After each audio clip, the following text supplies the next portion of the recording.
So hey friend, let's start with the next video, and here we'll discuss the first method of calculation of national income, and it is the value added method.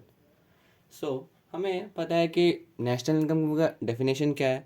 देश में जितना भी goods and services produce होता है उसका value, उसका price अगर हमने जोड़ दिया तो हमें नेशनल इनकम मिल जाता है। तो ये जितना भी मेथड्स है अभी हमने पढ़ने वाले, जैसे अभी मैंने फर्स्ट मेथड स्टार्ट करूँगा इस वीडियो में, सेकंड वीडियो भी आएगा जिसमें सेकंड मेथड, और थर्ड वीडियो में थर्ड मेथड आएगा। तीनों ही मेथड में हमें final goods of the final price of the goods and the services यही हमें निकालना है ताकि हम नेशनल इनकम तक पहुंच सकें। तो बेसिकली तीनों जो मेथड है नेशनल इनकम कैलकुलेट करने का, इसका मेन मोटिव क्या है कि हमें देश में जितना भी गुड्स एंड सर्विसेज प्रोड्यूस हो रहे हैं उसका वैल्यू को हमें ऐड करके नेशनल इनकम कैलकुलेट करना है। एंड नेशनल इनकम का मैंने इंडिकेटर बताया था, क्या था वो, NNP at FC. NNP at FC is national income. So let's start with the first method of calculation, that is the value added method. तो वैल्यू एडेड मेथड का दूसरा नाम भी है, तीसरा नाम भी है, देखिए क्या, it is also called net output method. Net output method, ये मेथड्स का नाम आपको याद रखना है, क्वेश्चन में अलग तरीका से दे सकते हैं, ज़रूरी नहीं है इसे वैल्यू एडेड, पॉपुलरली इसे वैल्यू एडेड मेथड बोला जाता है। ठीक है। तीसरा नाम है इसका इन्वेंट्री मेथड भी बोल सकते हैं इसे, इन्वेंट्री मेथड। और चौथा नाम भी है एक final product method. Okay, final product method. ये इसमें से कोई भी नाम आपको दिया जाए इसका मतलब है कि ये आपको वैल्यू एडेड मेथड से कैलकुलेशन करना है। ठीक है। So let's start now with the formula that how to calculate the national income by the value added method. Now the value added is equal to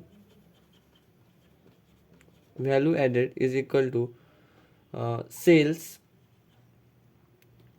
that is the value of the product minus intermediate consumption.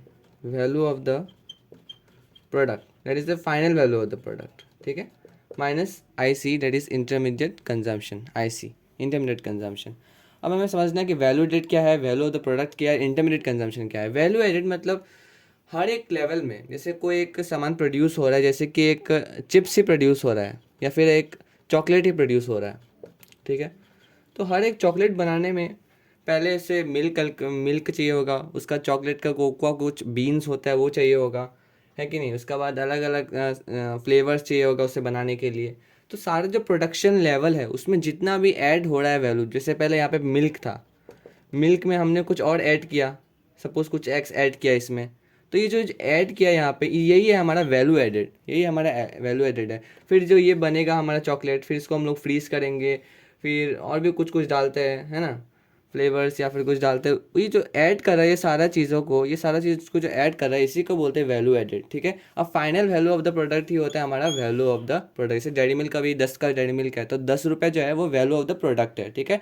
और intermediate consumption क्या है, ये जो बीच में जो खर्चा लग रहा है ना, ये जो इंटरमीडिएट कंजम्पशन का मतलब पहले समझ लीजिए, it is a type of expense. ठीक है। और ये किस टाइप का एक्सपेंसेस है, ये जो चॉकलेट जो डेयरी मिल्क बनाने में जितना हमें हर एक प्रोडक्शन लेवल में सामान चाहिए था, जैसे हमें मिल्क चाहिए था कि नहीं इसे बनाने के लिए, कुछ हमें चॉकलेट फ्लेवर्स चाहिए था कि नहीं बनाने के लिए, इसी तरह जब चॉकलेट बन गया तो हमारा चिप्स का जो रैपर है वो बनाने के लिए भी, उसमें लेबलिंग करने के लिए भी खर्चा लगा। ये जो सारा इस तरह का खर्चा है इस चॉकलेट को बनाने के लिए, इसी को बोला जाता है इंटरमीडिएट कंजम्पशन। तो हम अगर final value of the product यानी 10 रुपये में से वो सारे कॉस्ट जो इसको बनाने में लगा हम माइनस कर देंगे तो हमें वैल्यू एडेड पता चल जाएगा। तो यही आप कंसेप्ट है कि ये फॉर्मूला क्यों निकला है, value of the product minus intermediate consumption करने से हमें वैल्यू एडेड मिल जाएगा। तो ये फॉर्मूला कैसे कैलकुलेट करता है कि नेशनल इनकम, हर एक लेवल में कितना ऐड हो रहा है हमारा, ये जो एडिशन है, हर एक लेवल में कितना एडिशन है ये एडिशन को ही बता देता है। ये एडिशन अगर हम लोग देखिए, मिल्क में कुछ ऐड किया था तो ये आया, तो ये कितना ऐड किया, फिर इस प्रोडक्ट में एक्स में कितना ऐड किया जो नेक्स्ट हमारा चॉकलेट बन गया। तो ये जो दोनों चीज़ जो मैंने ऐड किया है इसमें इसी चीज़ को मैंने अगर ऐड कर दिया एक साथ तो हमें हर एक लेवल में कितना प्रोडक्शन में ऐड हुआ है प्राइस, वो अगर हम लोग ऐड कर देगा तो हम लोग फाइनली हमें फाइनल गुड हमें पता चल जाएगा, फाइनल प्रोडक्ट का जो वैल्यू है वो हमें पता चल जाएगा। ठीक है। तो इसीलिए ये फार्मूला इस तरह का है कि value of the product minus intermediate consumption. So value, let us take an example to understand properly that what is value added and why it is given that its value added is equal to product value of the product minus intermediate consumption. So this is a good example given here. Let us take into account. Here a sandwich is given. Suppose let us take a final price or the market value of the sandwich is rupees 50. Okay, market value, it is 50. And here are various levels of the production of the sandwich. That is the first, the raw material of the sandwich. That is raw material to make the bread, and from bread the sandwich is manufactured. So this raw material is the intermediate consumption, as we have discussed a few bit later. So the expenses of the raw material is actually the intermediate consumption. Let us take it raw material as rupees 5. Suppose 5 रुपये है raw material, ठीक है. अभी raw material से bread बनने के लिए suppose 20 रुपये लग गया, ठीक है. अभी इस 20 रुपये का ये ब्रेड है. अब ये 20 रुपये जो ब्रेड है इसे सैंडविच बनने में सपोज 30 रुपीज़ लग गया. ओके, 30 रुपीज़ नहीं, 50 रुपीज़ ही फाइनल. अब तो फाइनल वैल्यू आ गया ना, अब तो 50 रुपीज़ होगा. यस, क्योंकि दिया ही हुआ है final value of the sandwich is rupees 50. तो देखिए रॉ मटेरियल से ब्रेड बनने में से कितना वैल्यू एडेड है यहाँ पे, प्लस 15 वैल्यू एडेड हुआ है. हाँ, इस वैल्यू एडेड मतलब कौन सा बात कर रहा हूँ मैं, ये वाला वैल्यू एडेड. ओके, तो देखिए रॉ मटेरियल से ब्रेड बनने के लिए प्लस 15 हुआ है, और फिर ब्रेड से जो फाइनल जो मार्केट वैल्यू में जो बेचा जाएगा उसे ऐड करने के लिए हमें 30 रुपीज़ और ऐड हुआ है, यानी 30 रुपीज़ ये वैल्यू एडेड है. तो टोटल हमें सैंडविच बनने में कितना रुपये ऐड हुआ है, यहाँ पे 15 रुपीज़ ऐड हुआ है and 30 rupees add, it is 45 rupees हमारा ऐड हुआ है. ठीक है, सो this is level 1 of production, level 2 of production, level 3 that is the final. तो अलग अलग लेवल्स में इस तरह से ऐड किया गया है. ठीक है, अब देखिए इसमें final value of the product इसमें क्या होगा आप बताइए. That is the market value, it is ₹50. मैंने बताया 50 रुपीज़ का सैंडविच है, तो यहाँ पे क्या होगा 50. हाँ, वैल्यू ऑफ द प्रोडक्ट हमारा ये क्या है 50. और intermediate consumption it is consumption of the raw material, ये वाला रॉ मटेरियल. ठीक है, इसमें इसका दाम कितना मैंने बताया 5 रुपीज़, तो इसमें से -5 कर देगा तो वैल्यू एडेड देखिए निकल गया. अब ये देखिए जो 45 रुपीज़ जो क्या इंडिकेट कर रहा है कि हर एक लेवल में कितना खर्चा हुआ है इस 50 रुपीज़ को बनने के लिए. यहाँ पे देखिए ये 15 रुपीज़ ऐड हुआ है हमारे रॉ मटेरियल से ब्रेड बनने के लिए, तो मैं यहाँ पे एक बार 15 रुपीज़ लिख देता हूँ. ठीक है, और फिर देखिए ब्रेड से सैंडविच बनने में 30 रुपीज़ ऐड हुआ है, तो ये 30 रुपीज़ लिख देता हूँ. अब देखिए इसे ऐड करने से 45 ही आता है, तो ये आ गया ना हमारा वैल्यू एडेड 45, और ये 45 मैच हो गया ना. So this is the concept of the value added method. हमें हर एक लेवल में कितना ऐड हो रहा है वही हमें पता करना है, ताकि हम लोग को final value of the goods and services पता चल जाए. ठीक है, so this is the concept why it is given as value of the product minus intermediate consumption. Hope ये कंसेप्ट आपको क्लियर होगा. अभी फार्मूला तो आपको पता चल गया कि वैल्यू एडेड का क्या फार्मूला होता है. अब देखिए वैल्यू एडेड अलग अलग सेक्टर्स का भी हो सकता है, that is primary sector, secondary sector and tertiary sector. Question में गिवन होगा तो आप तीनों को ऐड करिएगा तो आपको मिल जाएगा टोटल वैल्यू एडेड. अब देखिए जब कैलकुलेशन करेंगे ना वैल्यू एडेड का, तो आपको मिलेगा GDP एट MP. ये आपको लर्न करना है. ठीक है, GDP एट MP मिलेगा कैलकुलेशन करके. ठीक है, अब GDP MP अगर मिलेगा, लेकिन हमारा कंसेप्ट तो ये नहीं है. हमें क्या निकालना है, हमें नेशनल इनकम कैलकुलेट करना है. तो हमें क्या करना होगा, NNP एट FC तक पहुंचना होगा. ठीक है, तो यहाँ पे आके आप रुक मत जाइएगा, आपको निकालना होगा national income that is NNP at FC. ठीक है, हाइवर अगर आपको क्वेश्चन बोलता है GDP एट MP निकालना है तो आप वही निकालिएगा. ओके, तो डायरेक्टली अगर आपको बोलेगा वैल्यू एडेड मेथड से कैलकुलेट करिए, तो फर्स्ट आप जब कैलकुलेशन करेंगे ना इसे value of the product minus intermediate consumption, हमेशा याद रखिए आपको GDP एट MP मिलेगा, उसके बाद ही आपको नेशनल इनकम में जाना है. ठीक है, तो ये कंसेप्ट है. थर्ड मैं एक बात बोलना चाहूँगा, अगर आपको क्वेश्चन में सिर्फ दिया गया है GVA that is gross value added, ये तो हमें GVA ही मिलेगा ना, GVA एट MP. इसी को GDP एट MP बना दिया जाता है अगर हमें अलग अलग level that is primary sector, secondary sector, tertiary sector, ऐसे अगर अलग अलग क्वेश्चन में अगर नहीं बताया हुआ है, तो जो हमारा GVA at MP that is gross value added at market price ही हमारा क्या होगा GDP एट MP. ठीक है, दोनों सेम ही हो जाते हैं अगर अलग अलग लेवल्स का हमें दैट इज़ अलग अलग सेक्टर्स का अगर हमें नहीं दिया हुआ है. अब देखिए इससे भी अभी हम इस फार्मूला को और इलेबोरेट करते हैं. फार्मूला बस समझिए, उसके बाद क्वेश्चंस तो एकदम इजी है. वैल्यू ऑफ द प्रोडक्ट के 2 पार्ट्स होते हैं यहाँ पे, और इंटरमीडिएट कंजम्पशन के भी 2 पार्ट्स होते हैं. अब ये इंपॉर्टेंट पार्ट है, इस कंसेप्ट को समझिए. वैल्यू ऑफ द प्रोडक्ट में हमारा सेल्स आता है और चेंज इन स्टॉक आता है. चेंज इन स्टॉक मतलब जो बदलाव आया है स्टॉक में, उसे कहते हैं change in stock. And intermediate consumption में हमारा क्या आता है, imports and purchases. Imports and purchases, purchases में भी कौन सा, डोमेस्टिक परचेसेस, ठीक है, हमारे कंट्री में जो परचेसेस है उसको बोलते हैं डोमेस्टिक परचेस। अब देखिए सेल्स का भी अलग अलग पार्ट्स है। सेल्स के दो पार्ट्स है, domestic sales and domestic sales and exports. Export करने से भी तो हमारा सेल ही होगा ना, दूसरा कंट्री को एक्सपोर्ट किया तो वो भी सेल ही होगा। तो अगर आपको क्वेश्चन में सेल्स ही दिया हुआ है तो आपको इस दोनों को, अगर दिया भी हुआ है तो इसे हमें इग्नोर मार देना है, ठीक है, और नहीं दिया है तो हमें दोनों को ऐड करके सेल्स निकालना है।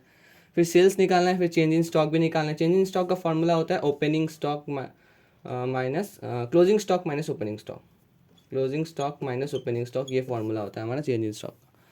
और ये हमारा होता है परचेसेस एंड इंपोर्ट्स, हमारे इंटरमीडिएट कंजम्पशन का पार्ट, ठीक है। तो इसे आप चार्ट को याद कर लीजिए, ये वेरी इंपॉर्टेंट है। इसी से आपको कैलकुलेशन करना है जीडीपी एट एमपी, तभी तो आपको मिलेगा, उसके बाद ही तो आप एनएनपी एफसीपी पे पहुँचेंगे। अब देखिए इसका एक और कभी कभी चीज़ दिया रहता है, ये कंसेप्ट ही है, ये भी हमारा वैल्यू ऑफ द प्रोडक्ट का पार्ट हो जाता है। That is goods used for self consumption. Goods used for खुद के लिए, अगर हम कुछ लिया है पर्सनल पर्पज़ के लिए, तो वो भी हमारा वैल्यू ऑफ द प्रोडक्ट में ऐड हो जाता है। Goods used for self consumption, self consumption, अपने कुछ खाने पीने के लिए मैंने कुछ लिया तो वो भी हमारा ऐड हो जाता है, ठीक है। Goods use for self consumption, लेकिन goods use for self services include नहीं होता है। Goods use for self consumption अगर आप क्वेश्चन में देखेंगे तो आप वैल्यू एडेड में इसे ऐड कर दीजिएगा, यानी सेल्स निकालेंगे ना आप, चेंज इन स्टॉक निकालेंगे ना, उसमें आप goods use for self consumption भी दिया अगर क्वेश्चन में, उसको भी ऐड कर दीजिएगा अगर दिया है, इफ़ एनी, ठीक है। जैसे नॉर्मल सिचुएशन में ये नहीं दिया रहता है, ठीक है, लेकिन ये क्वेश्चन को थोड़ा डिफिकल्ट बनाने के लिए दे भी सकता है। अगर दिया है तो आप इसे ऐड कर दीजिएगा, ठीक है।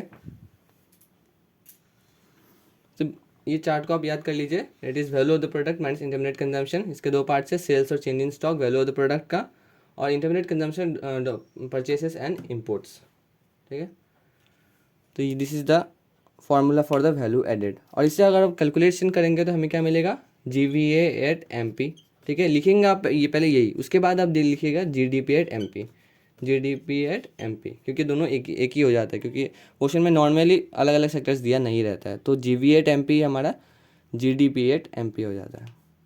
सो अभी हम क्वेश्चंस की तरफ बढ़ेंगे। सो देखिए आप लोगों के सामने एक क्वेश्चन आ गया है, इसमें आपको निकालना है net value added at factor cost, ठीक है। तो हमें वैल्यू एडेड मेथड से निकालना है। सो देखिए ना, फर्स्ट दो चीज़ देखिए, आपको बस आंसर मिल ही जाएगा वैल्यू एडेड क्या होगा, ठीक है। तो मैं पहले निकालता हूँ वैल्यू एडेड। वैल्यू एडेड का फॉर्मूला मैंने अभी सिखाया, that value of output minus IC, है ना। वैल्यू ऑफ द आउटपुट हमें दिया हुआ 800, ये सारे करोड़ में है, वैल्यूज सारे करोड़ में है, 800 दिया हुआ है, माइनस इंटरमीडिएट कंजम्पशन हमारा 200 दिया हुआ है। तो बाकी सारा कुछ देखने का अभी ज़रूरत नहीं है, ठीक है। तो 800 माइनस 200, 600 करोड़ हमारा आंसर आ गया है, 600 करोड़ हमारा आंसर आ गया है। तो ये हमारा क्या आंसर निकला है, that is GVA at MP। मैंने पहले बताया था GVA एट MP निकलेगा, है कि नहीं। अगर आप वैल्यू एडेड निकालते हैं, आप ये याद रखिएगा कि आपको GVA एट MP ही मिलने वाला है, ठीक है। अब GVA MP अलग अलग सेक्टर्स का तो दिया नहीं है यहाँ पे, प्राइमरी सेक्टर सेकेंडरी सेक्टर, तो ये GVA एट MP ही हमारा GDP एट MP बन जाएगा। GDP एट MP हमें क्या निकला, 600 करोड़। अब क्वेश्चन देखिए क्या बोला है क्वेश्चन निकालने के लिए हमें, NVA एट FC। अब NVA FC क्या है, कुछ नहीं है, net domestic product at factor cost, ठीक है। तो देयरफॉर फाइनल आंसर निकाल रहा हूँ मैं, NDP एट FC, ये हमें निकालना है। और हमें हमारे पास क्या है, GDP एट MP। तो अब वही हमारा 3 एसेंशियल कंसेप्ट लगाइए, आपका आंसर निकल जाएगा। ग्रॉस से नेट में जाने के लिए माइनस डेप्रिसिएशन करना होगा, डोमेस्टिक से डोमेस्टिक कुछ करना ही नहीं होगा, फैक्टर मार्केट प्राइस में फैक्टर कॉस्ट में जाना है, माइनस NIT कर दीजिए, बस आ गया आपका आंसर। GDP एट MP मैंने निकाला है 600। डेप्रिसिएशन देखिए क्या है दिया हुआ है, 20 करोड़, ठीक है, 20 crore depreciation. Net indirect tax देखिए ना, नेट इनडायरेक्ट टैक्स दिया है, सब्सिडीज़ दिया है, यानी 30 माइनस 50 होगा हमारा, 30 माइनस 50। तो ये हमारा निकल गया नेट इनडायरेक्ट टैक्स। अभी हमारा क्या है, ये हमारा वैल्यू हो जाएगा NDP@FC, ये हमारा फाइनल वैल्यू है, फाइनल आंसर, ठीक है।